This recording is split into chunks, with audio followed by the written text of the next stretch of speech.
ஒரு அடர்ந்த காட்டுல ஒரு குரங்கு வாழ்ந்துகிட்டு வந்துச்சு. ரொம்ப சுறுசுறுப்பானது. அதே காட்டுல ஒரு ஆமை இருந்துச்சு. அது மெதுவா நடக்கும், அமைதியா இருக்கும். எதையும் அவசரப்படாம வாழ்க்கைய ரசிச்சு வாழும். ஒரு நாள் குரங்கு ஆமைய பார்த்து சிரிச்சு, "ஏய் ஆமையே, என்ன வாழ்க்கை இது? மெதுவா நடந்து எங்கும் போக முடியாம இருக்கே. என்ன பாரு, ஒரு நிமிஷத்துல 10 மரம் தாண்டுவேன். கடவுள் உன்னை இப்படி படைச்சதுக்கு என்ன காரணமோன்னு" கிண்டல் பண்ணுச்சு. ஆமை எதுவும் சொல்லாம அமைதியா நின்னுச்சு.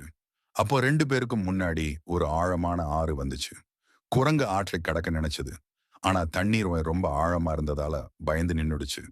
அந்த நேரத்துல ஆமை மெதுவா தண்ணீருக்குள்ள இறங்கி, தன்னோட ஓட்டுக்குள்ள உடம்பை இழுத்துக்கிட்டு, சுலபமா ஆற்றை கடந்து, மீண்டும் குரங்கிடம் வந்து, குரங்கை பார்த்து அமைதியா சிரிச்சுச்சு. "நீ சொன்னது சரிதான்"ன்னு ஆமை சொன்னது. "என்னால உன்னை மாதிரி வேகமா ஓடவும், மரத்துல தாவவும் முடியாது. ஆனா நீ கடக்க முடியாத இடத்த கடக்கிற சக்தியோட தான் கடவுள் எனக்கு இந்த ஓட கொடுத்திருக்கிறாரு." இதை கேட்ட குரங்கு என்ன சொல்லறதுன்னே தெரியாம தலைய குனிஞ்சு நின்னுச்சு. "வா நான் கூட்டி போறேன்னு" ஆமை சொல்லுச்சு.